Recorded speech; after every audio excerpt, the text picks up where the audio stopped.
That movie sucked. I kind of liked it. Movie Night Crew Network.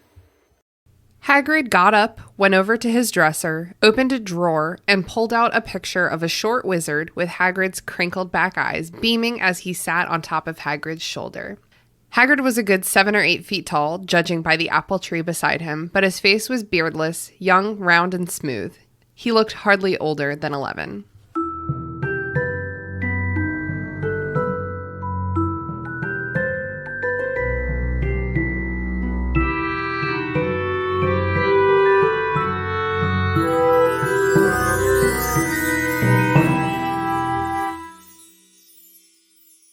What's up, potheads? Welcome to the Restricted Section, the show in which a bunch of nerds with potty mouths reread the Harry Potter series for the umpteenth time and discuss the way that the story and its themes have stayed with a generation into adulthood. Thank you so much for listening.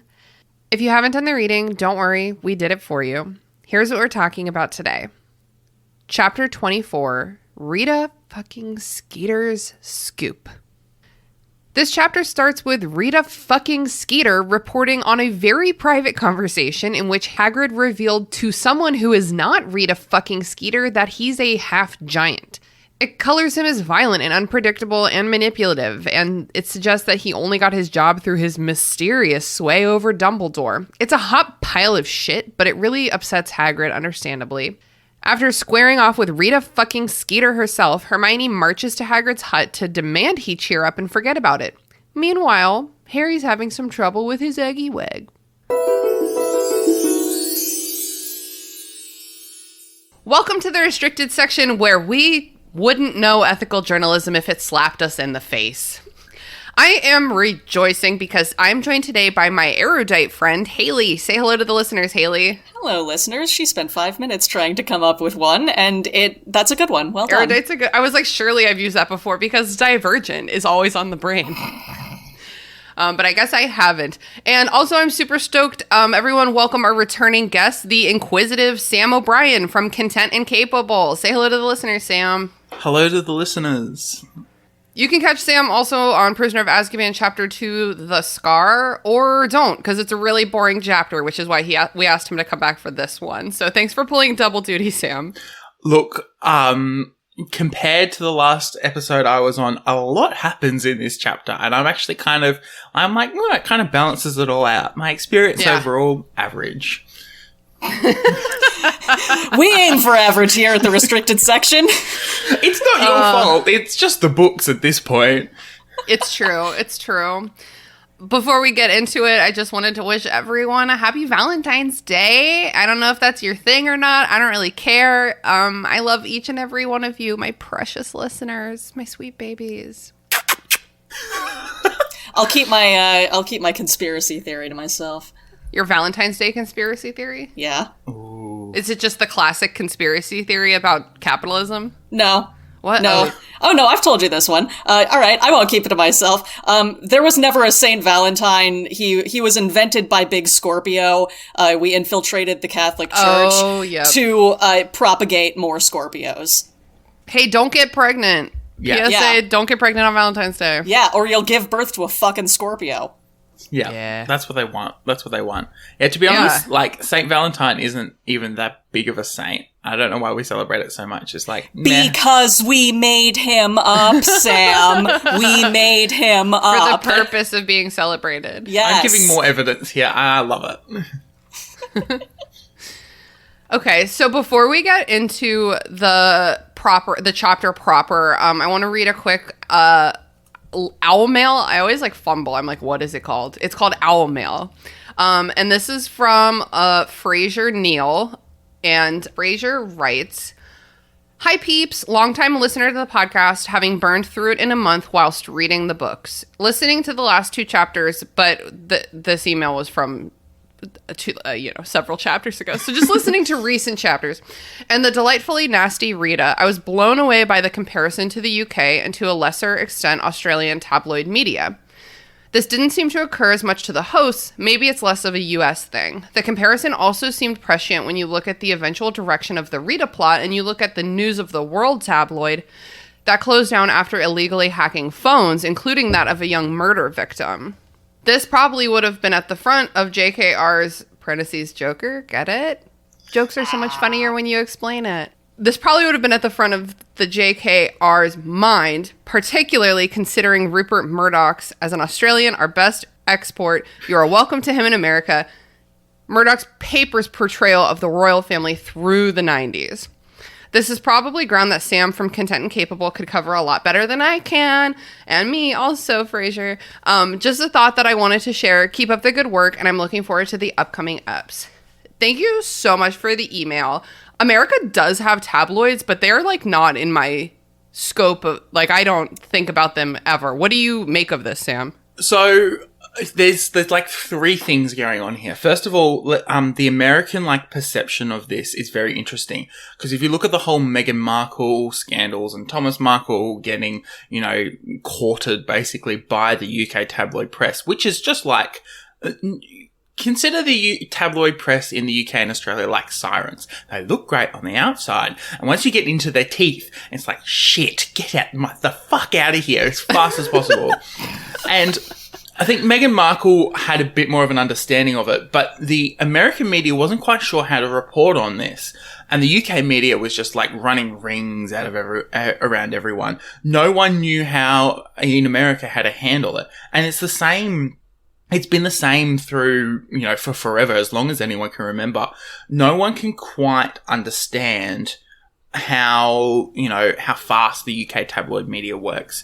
What we have to also remember, and especially I think of the death of Princess Diana as like a real catalyst to the real shittiness that went on, is the fact that that they're willing to go to anything for a story. The death of a royal to get pictures. And we don't understand and part of that is because these tabloid newspapers end up on what's called the Royal Rota. They get exclusive access to the royals. They get the stories first, and so they expect that this is, it's our right. It's not something they have to earn, and it's never had been something they have to earn. But time and time again, we continue to see this negative behavior and this destructive behavior where they go after anything, because the day-to-day life of a royal is pretty boring. Like, the royal headline I saw this last week was, because Harry and Meghan have left the royals, Princess Kate has taken over as, I forget what the title was, but she looks after rugby for England. And it was just like, that's the royal thing that's happened. That's really boring. Whereas, the tabloid will go and find a scandal or something, or, blame it back on Meghan and be very, very explicitly racist about it as well. And in Australia, Daddy Murdoch, as I like to jokingly call him, really does have that control. He owns newspapers. He owns 90% of the newspapers in Queensland. We're looking into putting in what's called a royal commission about his ownership of news here in Australia. He owns Fox News in America. For Australians, the equivalent is Sky News. It's like Fox News Lite. And then Sky News in the UK, as well as The Sun, News of the World, and a whole bunch of other things. And we continue to see journalists breaking rules. So when you learn journalism, the other thing to keep in mind is journalists have these real strict set of rules that they have to follow. Don't accept bribes, don't pay for interviews, don't do this, don't do that. And the rules aren't enforceable. They've been designed in a way that the people who promote these rules don't have any teeth behind them to enforce it. So it's like an honor code. Yeah, it is basically an honor code. And it is a bit more enforceable in other places where there might be more control of the media, where, theoretically press freedom is less. But, making sure you get an interview by honest means. You're not, doing things that are hurting people.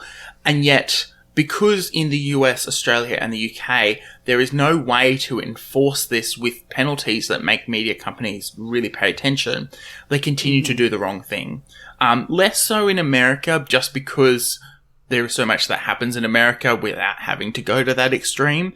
But, that's a good point. On a slow news day here in Australia, of course someone's going to stir up some shit about the Prime Minister. We've just had in the last week a series of texts between senior officials in the government, we're a couple months out from election, get leaked in front of the National Press Club, and, ask, what do you think of these? And people like holding their cards and going, we're going to make this real shitty for everyone. And it's the same in the UK. The amount of times you see, even just like TV hosts or people in the public eye, who have had serious mental health problems, it's not even funny. And a lot of it is blamed on the press because they just don't understand, that everyone is human and everyone deserves to be treated with respect. Yeah, Sorry. like Britney. Yeah, Britney. Yeah. I think, I think in the States, like, the difference in the States is that, we've got journalism for politics and then we've got journalism for celebrities. Mm-hmm. And, there's some crossover with some of the tabloids where it's garbage news, but, it's all stuff like the New York Post where it's just mostly pictures. So you've got that tabloid journalist behavior from a lot of the paparazzi, but a lot of the shittiest stuff politically for us, I think, comes from pundits who aren't, strictly speaking, journalists. They're just people with opinions that are good at being loud on TV or on the radio. Alex Jones is not a journalist. He's just some dude. And neither is people like Tucker Carlson. Boris Johnson worked for a newspaper for a long time as well. A lot of these people don't receive formal journalism training. And what I recommend is if you're looking for someone to trust for news, is have a search of their credentials. Their credentials are somewhere, and have a search of where they've been trained, where they've worked, the kinds of stories that they have written from their very early days through to the present, and then make a decision on how trustworthy you're going to make that journalist. I look at Tucker Carlson and the history of him, and he was just like a rich kid who just got landed into these media jobs. Yep. And so, therefore, I don't consider him a real journalist because he wasn't trained and he didn't have to practice it. That is something that Fox News, that's their fallback excuse. Mm-hmm. When people are like, how can you allow all of this misinformation? Their fallback excuse is well, we have actual journalists who have their time slots, and then we have our pundits who have their opinion slots, and everyone knows the difference. No one knows the difference. No one knows the difference. This is brand news to me. Mm-hmm. And this is the conversation I have to continue to have with relatives and people I know, is that sitting there and watching Tucker Carlson, while you might agree with his opinion, that's great. I'm going to respect your opinion. It's not news. News is our national broadcaster, the ABC, every hour on the hour, giving a news bulletin of the top stories of the day. News is the newspaper which has exposed, a whole bunch of, different stories, and you read through every story, but you avoid the opinion. And this is the great thing I love about text-based journalism, especially when it's done right, is that there is a section for opinion, for journalists to insert their opinion, but it has to be kept very separate from the section that you go to report the facts and go, this is what's happened. So this is not what Rita Skeeter does. No, I have so many issues with her article. It's not even funny. I think she would fail first-year journalism. Yeah, it is really wild, the things that she is allowed to publish. But, okay, so that's a great transition into our chapter, because that's why Sam's here today, to guide us. He specifically requested that he be able to talk about Rita Skeeter. So I said, let's fucking do it. So let's go. Today we're talking about Chapter 24 of Goblet of Fire, Rita Skeeter's Scoop. Say that 5 times fast. Rita Skeeter Scoop. It's going to turn into a soup eventually. Yes, it is. So the chapter starts on Boxing Day, aka the day after Christmas in Commonwealth countries. I think we've already explored on this podcast what is Boxing Day. I love it. Hermione and Ron are being way too nice to each other because they had a fight last night. We've all been there. Yeah. Yeah. Yeah. And Harry's like, ugh. Would you please pass the marmalade? Yes, here is the marmalade. Thank you for the marmalade. Everything's normal. Act normal. They're like the parents who had like a huge blowout the night before, and the child overheard it, and everyone knew the child overheard it in their bedroom. But the next morning at breakfast, the parents are weirdly nice to each other. We're just gonna pretend nothing happened. So Harry's like, yikes about that. And also he's like, yikes, because February 24th, the date of the second task, and also Leela's birthday, is looking very close now, isn't it, Harry? You didn't even buy Leela a gift yet, and you really need to figure out that egg as well. Shame. Yeah. More important, the gift for Leela. No, seriously. Yeah, for sure. But he's like, I'm not going to take Cedric's advice because fuck that guy, basically. He's like, he probably should have given me better advice if he wanted me to follow his advice. He's Mr. Steal Yo Girl. This is where I have to agree with Harry. Like, it's like, you know, I've given you clear, you know, advice, clear instructions on what's happening, and you gave me have a bath. This is such Hufflepuff advice, though. Like, oh, here's a fun little riddle for you. And it's like, I really feel like Cedric more than Harry would have reservations about cheating. Mm-hmm. And so it's like, this isn't cheating. This is just like a weird ambiance suggestion. He's like, oh, like, I'm going to go like do this really friendly thing and I'm going to do it in this like slick way. Don't forget that Cedric is 17. Like, he's not a grown adult. Internally, it's like his Hufflepuff need to not cheat is warring with his Hufflepuff sense of fairness. Yeah. Yep. Exactly. It just gives me vibes of when my dad goes, I go, where is this tool? And he goes, it's in the shed. And I go, okay, is it in the shed or the garage? Okay, awesome, it's in the shed. Okay, what part of the shed? You realize the shed is huge and it's full of things. Like, come on. Go to the bath. He doesn't. They go down to their first Care of Magical Creatures class of the spring term. I guess it's like mid-January, early mid-January. But Hagrid isn't there. It's Professor Grubbly Plank. Is this the first time we see Professor Grubbly Plank? I believe that it is. Yeah, I get Grubbly Plank confused with the first Care of Magical Creatures teacher that Hagrid takes over for in third year. I think his name is like Kettleburn or something. Yes. Goes to spend his time with the rest of his life with his remaining fingers. Yeah, that was it. Yeah. So this is Grubbly Plank. Grubbly Plank is a lady. Oh, they've also discussed with Hermione what they learned last night about Hagrid being half giant. Yeah, so we're still actively thinking about that for probably no reason. So Grubbly Plank won't tell them what's wrong with Hagrid, but like she honestly might not know, but she's like, we're not talking, like we're not friends. And that's probably a good approach. It's so weird running into a professional teacher at this school. Yeah, for sure. Do you think she's what's her employment like? Is she like a substitute? Is she like, you know, teachers? I don't know. There's no way that this is her main source of income. She's got to do something magical creatures-y with her own time. Yeah.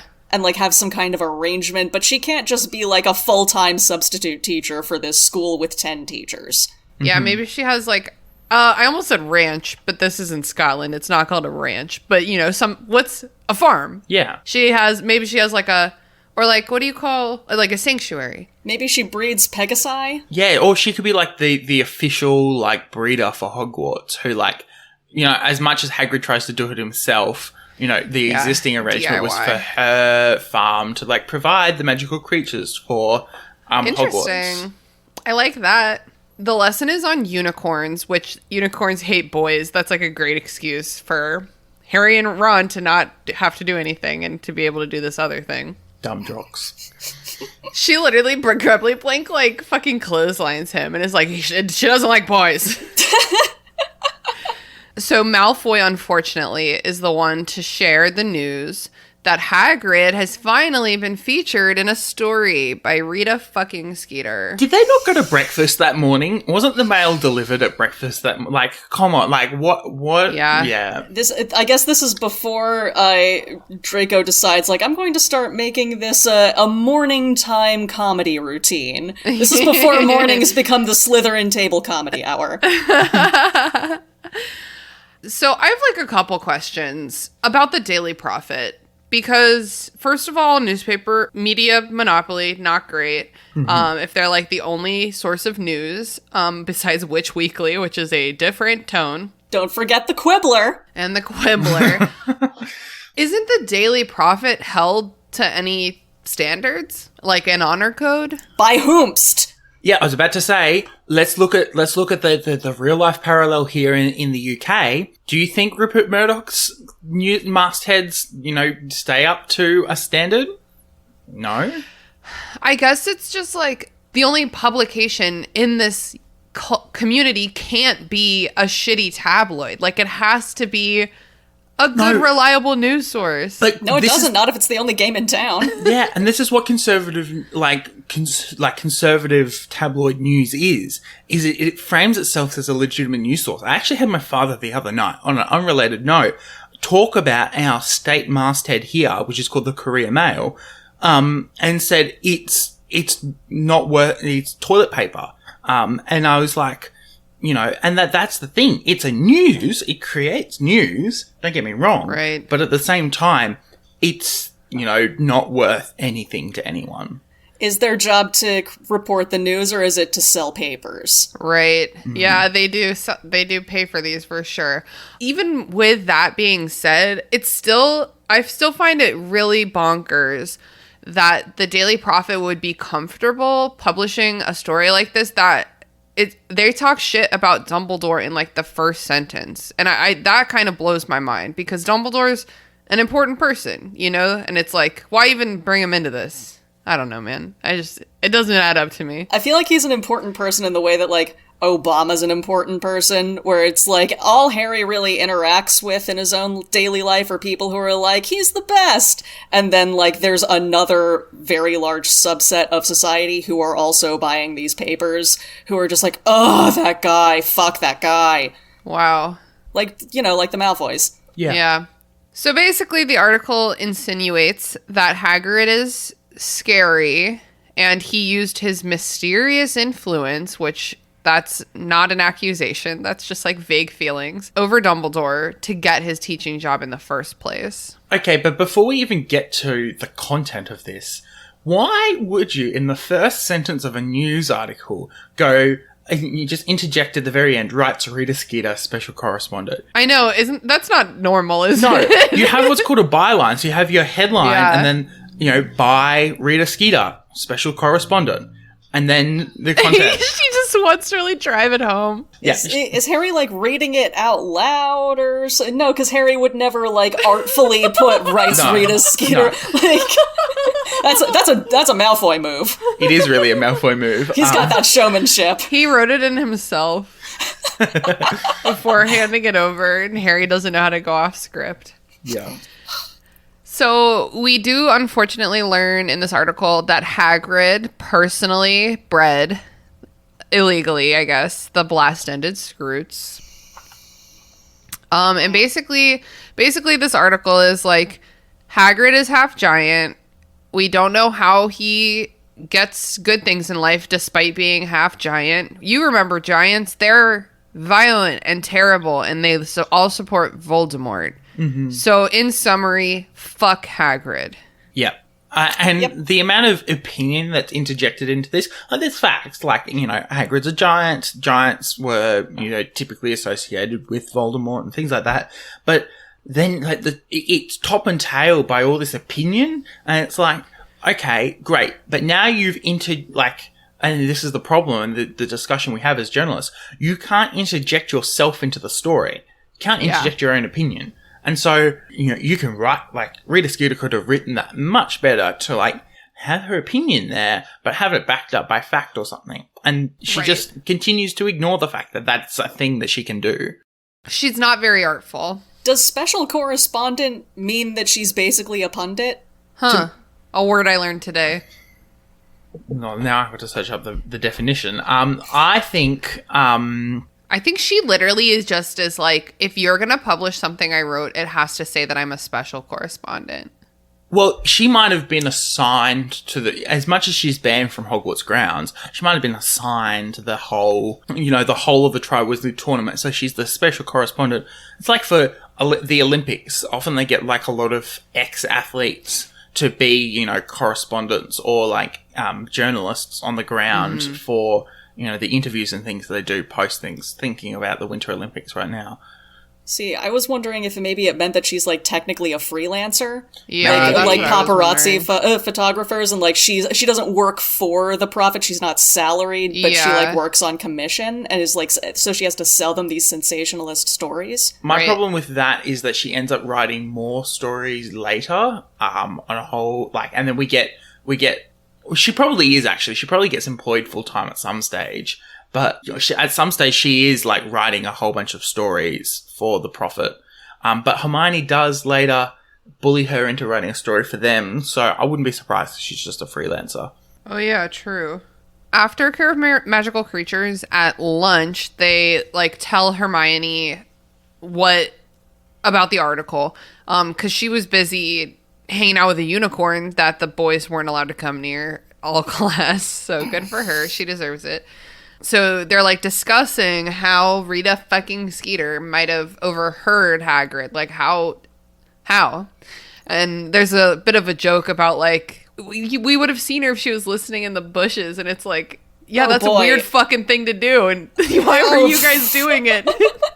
Also, they did 100% see her while they were hiding in the bushes. They just didn't know it was her. Yeah, I can't get that picture out of my head of what it must have looked like to Rita Skeeter to just be like listening to this and then to catch Harry Potter hiding from a dance in the bushes. And, like, not be able to write about it, also. She didn't get any news from it, but it must have just been so funny. He was, like, staring at her. I think it really... intensely. Yeah, oh, definitely. But, like, it really sets her up for when she goes to write the hit piece on Hermione, when, like, because it gives her more ammo to fire in terms of Harry really likes Harry. They're basically boyfriend and girlfriend, whatever.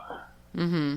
Okay, so after dinner, they go down to Hagrid's hut, and they knock and they knock and they knock, but there's no response, except for Fang barking desperately, which is so sad to me. Baby boy. So then that weekend is a Hogsmeade weekend. So yay, they're going to go to Hogsmeade. On their walk, they see Victor Crumb diving into the lake, even though it's January in Scotland. People from cold places just be that way. All of my friends from New England will, like, happily go to a beach in March. Like a New England beach in March and swim. I've done it in the Outer Banks before, or, like, Norfolk, and regretted it. I have a friend of mine from Australia who is studying in the US, but he flew over to Europe to visit some friends, and they were out in Norway. And they went and dived into the lake. He got out straight away because this is obviously used to warmer climate. But apparently the Norwegian friend of his just was, like, continuing to swim in the lake in the middle of winter, like snow and everything. I can't imagine that at all. There's nothing I would want to do less in this world. I was, like, up a mountain with a girl who, like, her family had a cabin up there out in the White Mountains. And, like... there's no running water, so we did the old stream bath, and it was October, I want to say. Good God, I, like, walked in and then immediately ran out because, like, the entire top layer of my skin was numb already. Yeah. And she just kept, like, paddling around. God. Yeah, I can't relate. Yeah. So they go to Hogsmeade, they go to the Three Broomsticks for some butterbeers. Ludo Bagman is there with some goblins who look mad. Wonder what that's about. Yeah, it's like he owes them money or something. Mm. Right. Covers it up very well. Like, it's quite convincing that he's covered up. I know. I completely agree. I think he literally is like, yo, Barty Crouch being missing is actually, like, a great thing for me. Because that's his excuse. So he comes over for a private word with Harry. He says that the goblins are looking for Barty Crouch. They want money from Ludo Bagman. So it is, like, the perfect cover to say that they're looking for him. Yeah. Because apparently Barty Crouch has fully and completely stopped coming to work. And he is, like, sending directions with Percy, which, like, is he on extended medical leave? Is he getting paid for this? Yes. He probably would be paid for it. I mean, he's the head of the department. Yeah. So then Bagman is like, Harry, how is the egg going? And Harry's like, it's fine. And he's like, okay, do you want some help? This is the second time in this one day that Harry has lied about this, P.S. Because, like, Hermione was like, don't you want to take the weekend while everyone's away to work on your egg? And he's like, oh no, I think I've about figured it out. I just can't believe that he isn't honest with Hermione, considering how much she could help him. I can't believe she believed him. Yeah, true. Come because on, girl. She really is like, oh my God, that is so surprising and awesome. Well done. Like, I maybe ask for evidence. I think she's got other things on her mind, though. Like, she's got other things that she's thinking about. She does have tall, dark, and handsome situation on her mind. She has new relationship brain. It's fuzzy like COVID brain or pregnancy brain. Yeah. Can't see straight. She's like, Harry's probably fine. Whatever. He can take care of himself for a week. He'll let me know when he needs help. Also, I think she's gotten to the point where, like, harassing him about it, she's like, if I harass him more, he's just not going to do it. That's the most frustrating thing in the world. As someone with an ADHD husband, that's what's the word? Fallacy. That fallacy is like the most annoying thing to me. I've got it. It's like, if you ask me to do it too much, then I'm not going to do it. But if you only ask me once, I'm for sure not going to remember. So there's like this sweet spot. Yeah. Of like nagging. Or I could just like do like, I'm like, okay, maybe if I put this into your line of where you have to walk, maybe that will help. Does Sean have the thing where he, like, goes to do a job that you've been wanting him to do for forever at the most inappropriate time ever? Or is that just something my brothers do? It was 1 a.m. this morning, and my brother goes, I'm going to wash the dishes that have not been washed all week. And I'm like, A, excuse me, I'm watching TV show, and B, you're supposed to go to bed. Like, right. I resemble all of these remarks. Sean does at times like forget to do the thing until he's about to go to bed, and then he's like, fuck, I didn't do the thing. So then he goes to do the thing. This is why I live alone. And it is dishes a lot of the time. Okay, so Fred and George show up, and Ludo Bagman dips the fuck out. He's like, I'm not doing this. Just this man owes everyone money. Yeah. Children. Poor children. crushing Yes. debt. Enter Rita fucking Skeeter in banana yellow robes. And pink nails. Like, that combination just, ugh. It's like a Laffy Taffy. You know, there's people that color combination looks good on. I don't think Rita Skeeter is one of them. I am assuming she's about as white as me. Yeah. And like, I would simply never. I can't, that's not for me. That color's not for me. Also, not to be this way, but I would never wear banana yellow in the winter. That's a summer color. But she wants to be noticed. Like, when she's It's not true. when she's not in bug form, she's like, I want to be noticed so that I can incite reactions, so I've got more fuel to add to the fire. She's either a beetle or a butterfly. Ooh. She sits right next to the trio, and she's talking about how Ludo Bagman is being sus, and it's true, but fuck off. So Harry Potter loudly asks if she's trying to ruin someone else's life, and it's in these moments that I love and respect him. Yep. 100%. Good boy. Good boy. And like the bar quiets. Also, can I just like briefly ask, why is her photographer named Bozo? I don't know. That is a straight up clown name. Sam, do you know who Bozo the Clown is? Yes, I do. Okay. But yeah, no, do not understand. It's not a good name. It's like, even as a nickname, that's a shitty nickname. Maybe she doesn't even know his name and she just says whatever feels right. I feel like he has to know that she's a beetle. Like, if I could turn into a beetle and it wasn't allowed, and there was like one person who kind of had to know, Yeah. I would want to know their name, you know? I still feel like maybe he doesn't know though. Yeah, maybe he's just like thought that she's found a way to sneak on campus or something. Maybe he just thinks she's doing something like illegal in a different way. Like maybe he's like, oh, she's just like breaking and entering. She's not doing illegal animagus shit. It would just be so much easier to like get away with all of that if like I didn't have to worry about blackmail from like the one person That's closest true. to me. That's true. That's a good point. But who knows? I just watched Groundhog Day the other day, which involves the gang is like the weatherman, the cameraman, and the producer. And I'm thinking about how if Bill Murray had been a bug in that scenario, he's not tight with at the beginning of, that's the whole plot of Groundhog Day, but he's not tight with them, and he definitely could fuck off and become a bug if he needed to. Mm-hmm. So Rita fucking Skeeter is like, oh, do you want to interview your thoughts about the real Hagrid? And Harry's like, I've been burnt before. Fuck no. Yeah, fuck no. And Hermione gets involved, and fucking Rita fucking Skeeter tells her to fuck off, basically. She calls her a silly little girl. So now Hermione is livid and vows vengeance. Oh, this is a chapter where we get to see the one true Hermione. I love it. Yeah. This is where I go, if the boys didn't restrain her, she probably would have punched Rita Skeeter in the face, and I would be very happy. That would have been amazing, but she would have gotten in a lot of trouble. And... No, well, I wouldn't. I think it would be a McGonagall cookie situation. have a biscuit, Potter. What? Have a biscuit!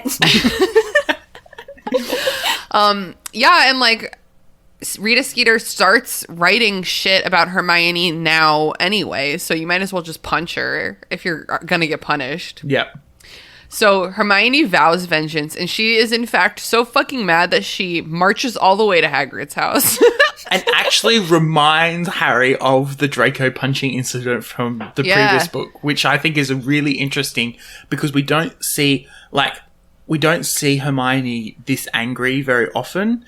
And the other thing was, if I had to use one swear word in this whole book, it would be Hermione calling Rita Skeeter a bitch. Nice. Yeah. I feel like Hermione might be the kind of person who's like, I don't think it's right for women to call other women bitches.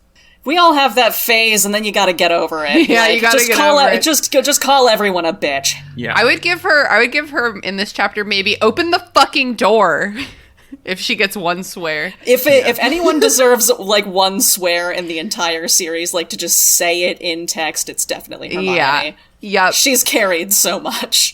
So she starts pounding on Hagrid's door, hollering about, we don't fucking care about that stupid article, and you're being dramatic, and you can't let her do this to you, so open the fucking door, because we want to see you. And the door opens, and it's fucking Dumbledore.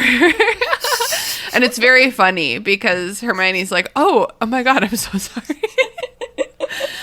So Dumbledore invites them in. Hagrid does not look good. Dumbledore has clearly been trying to talk some sense into Hagrid. He brought letters from parents talking about how they remember Hagrid and like Dumbledore is not to fire him for this. And Harry is like, dude, I have shitty relatives too.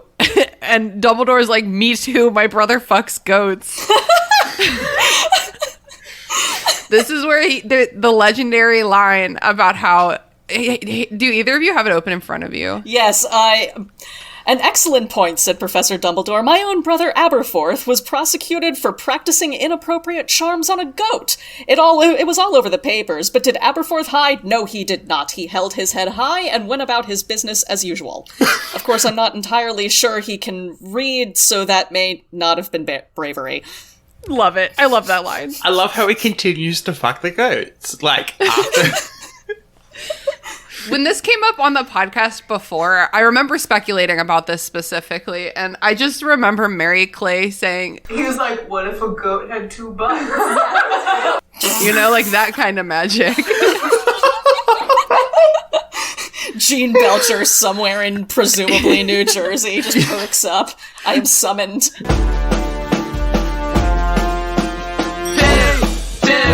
Two, but a go.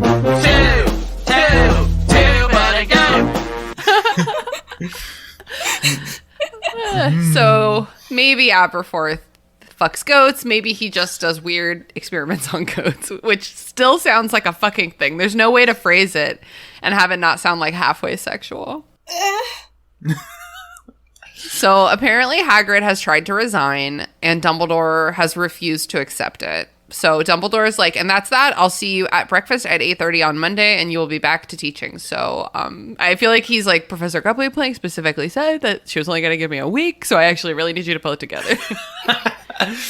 I definitely feel like this is the whole, I don't give a fuck anymore. Like, Rita Skeeter isn't allowed on campus, and I don't know how aware he would be of it, but like, you know, you're safe here. As much as, you know, you don't feel, you know, respected and the kids are going to treat you like shit.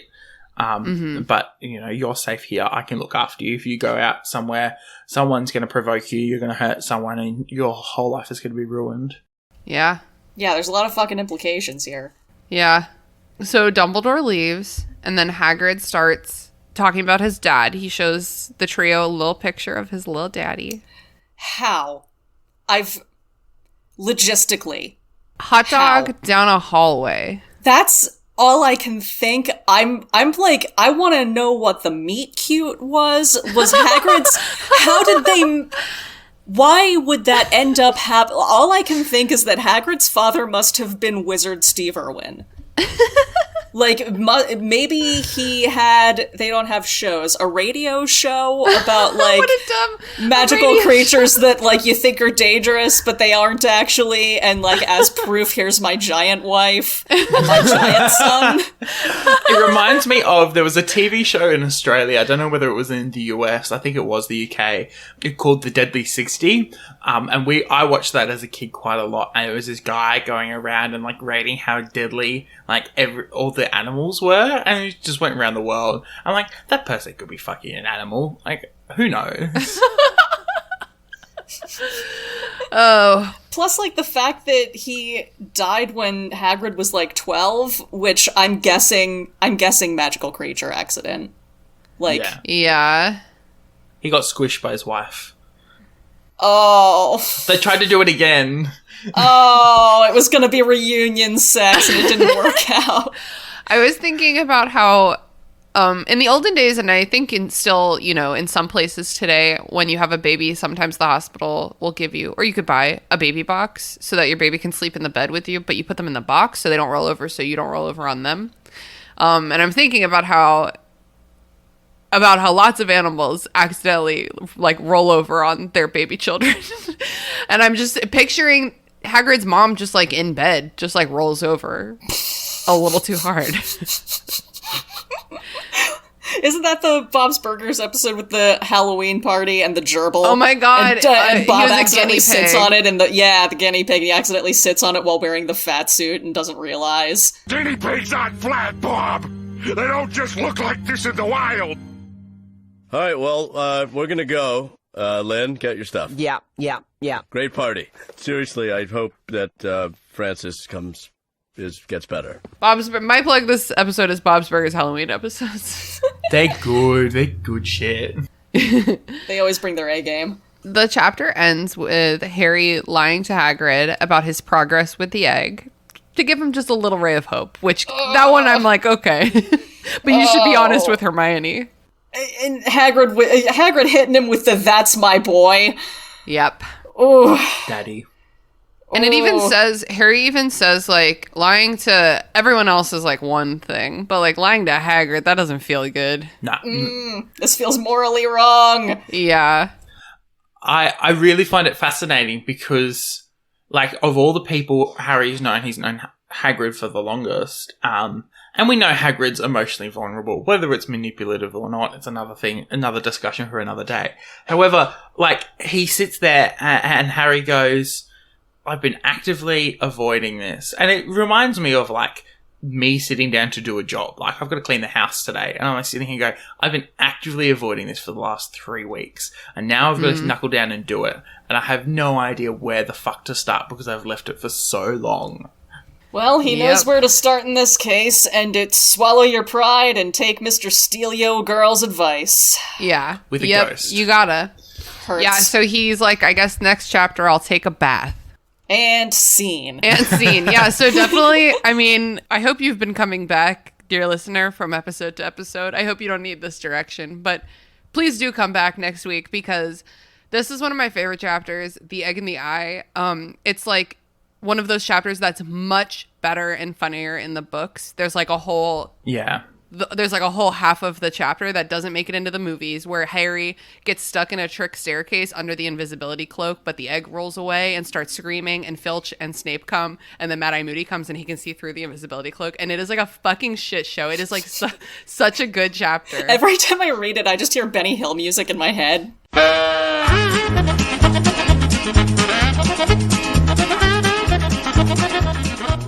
Yeah, and we have a really cool guest coming on for that one, a brand new guest, so I'm really excited about that. So please come back. It runs like a pantomime. Like, it just, like, one ridiculous situation to another. And if you were, like, watching it, you'd be yelling, going, no, stop. That's, like, how pantomimes used to run. And I'm like, yeah, that's exactly what.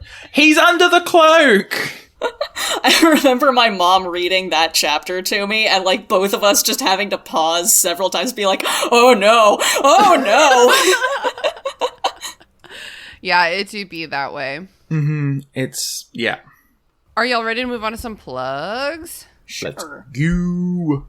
Awesome. Sam, can you remind people about your podcast and where they can find you on the internet? Yeah, I've been Sam. I continue to be Sam. I continue to exist as Sam. However, if you do want to find more of my lovely Australian accent combined with whatever accent I stumble across, go and check out Content and Capable. We've only recently just come back, as the time of this is coming out. We're a few weeks into new episodes. I've got some amazing guests lined up, some really interesting stories.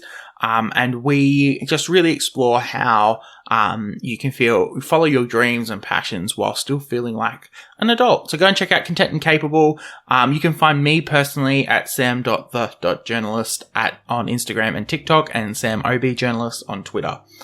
Awesome. Thank you so much. And what is something that you've been watching, reading, playing, etc. lately that you think the listeners of our show would like? I have been recently watching Hawkeye. It came out over the Christmas time.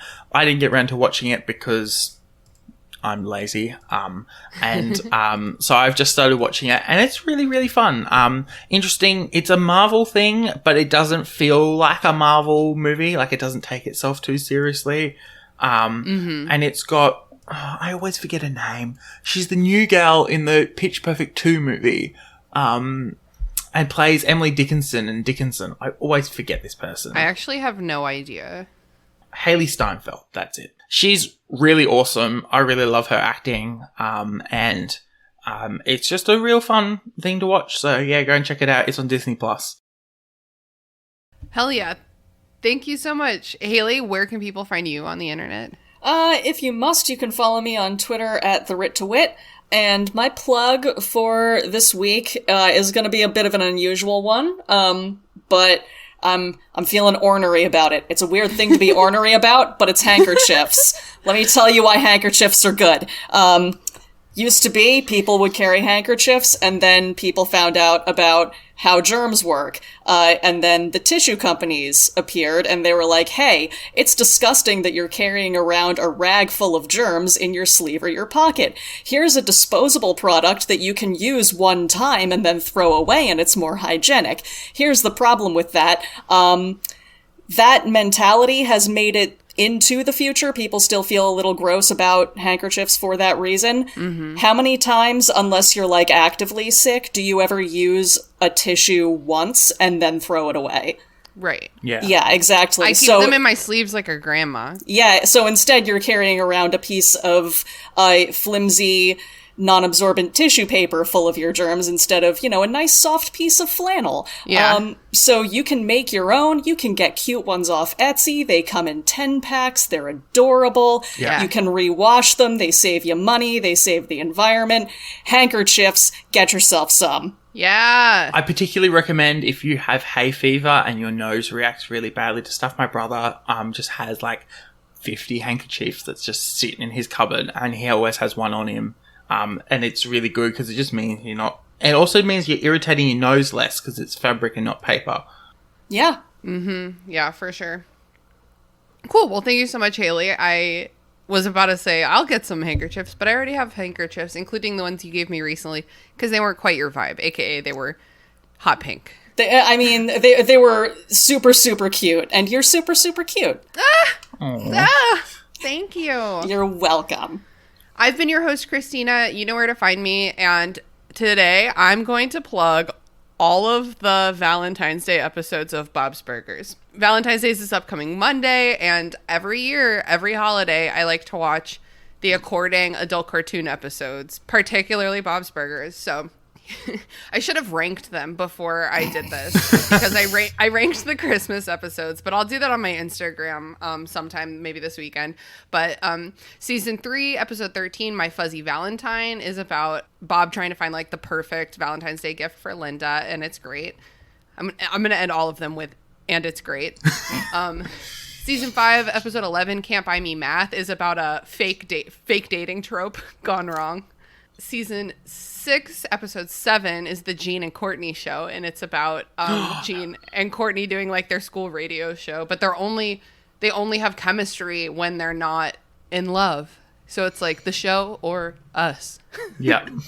Season 7, episode 9 is Bob Actually, which is like it's like one of those episodes where it's like all the different relationships. It's almost like like Love Actually. Like, wait, what's that movie?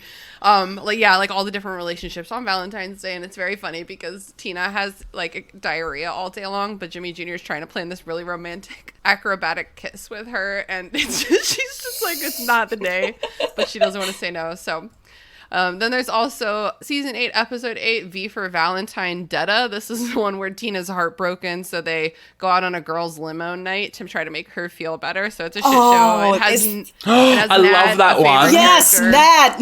Everyone fucking loves Nat. Season 9, episode 13, Bed, Bob, and Beyond. Yes. Bob and Linda are like fighting, and then there's something about a movie. I need to rewatch this one. They like talk about different movies, like they create endings to the movie they left. Oh early or yeah, something. to try to like convince them to not be mad at each other anymore, right? Yeah. Aw. Yeah. And then there's season 11, episode 11, Romancing the Beef, which is where Louise convinces them to try to like cash in on Valentine's Day diners. So there, I'm going to rank those on my Instagram. There's also, it's not a Valentine's episode, but I think it should be Valentine's Day adjacent. And that's season 10, episode 1, The Ring, But Not Scary. Oh, yeah. Oh, that is a good one. Yeah, where Bob gets Linda an engagement ring because apparently she never got one. Yeah. It's another Nat episode, too. Yeah. Yep, Nat. There's a lot of great Linda and Bob like relationship episodes, so maybe I'll rank the Valentine's Day episodes and then also compile a list of good non-Valentine's Day ones that are big on the love. Yeah. Although that's just anything with a Linda plotline in it, really. It's true. My personal favorite of all of the Bob's Burgers Valentine's episodes is My Fuzzy Valentine. It's the one where Linda is doing speed dating in the restaurant because they just leave her alone and she needs supervision for sure. And it's very funny, and it goes awry really quick. She gets arrested for stealing a cop's firearm. I just wanted to get control of speed dating. That does not seem like a thing you would need a gun for. I love it. Okay, I'll stop. I just love Bob's Burgers. It makes me feel good inside. It does. Like, I cannot, since you've recommended it to me, I cannot recommend it more. You know, it's just something good to have on that's funny and interesting. It very much has Community vibes. If you like Community or Brooklyn Nine-Nine, the chaos that is Bob's Burgers is pretty good. Yeah, I love it. Well, that's that. Sam, thank you so much for joining us. I really appreciate your perspective on this chapter in particular. No worries. Thank you so much for having me on and letting me info dump at the very beginning about all things news. Yes. And if you haven't yet, definitely check out Content and Capable because there's some really excellent stuff over there. Like, there's just such a great variety of content. So I love it. Check it out. And Haley, thank you as always for being my trusty co-pilot. Hey, anytime. Yeah. All right, gang, I gotta go finish reading Divination Most Foul, Using Eggs to See the Future before this book throws a butterbeer on me. Bye! It's funnier when, it's spelled like fowl, like a foul bird that would lay eggs. It's always funnier when you explain the joke. But it was as we've established. It was like I wrote a wordplay joke that's only funny when you look at it, and I don't know why I thought that was a good idea. Because you're a fucking writer.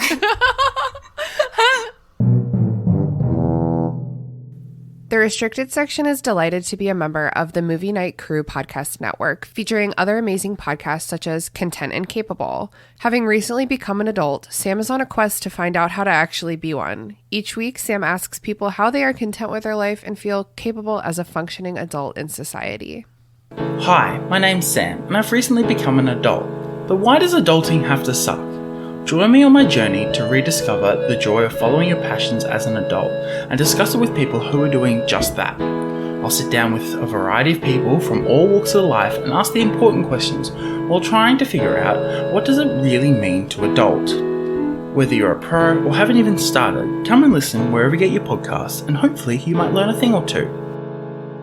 The Restricted section was created by me, Christina Kahn, based on the book series by J.K. Rowling. All music by Ryan Kahn. Logo by Michael Hardison. Support us on patreon.com/restricted section. For as little as $1 a month, you can gain access to our Discord community server, which is a really happy place to be. And there are other rewards as well, such as bonus episodes and Zoom happy hour hangouts. Be sure to follow us on Instagram at Restricted Section Pod, on Twitter at Restricted Pod, and on Facebook at Restricted Section Pod. Also, feel free to shoot us an email at restrictedsectionpod@gmail.com to share your thoughts, feelings, complaints, conspiracy theories, or even lavish praise. It's a Sunday, which means that every Australian is mowing their lawn.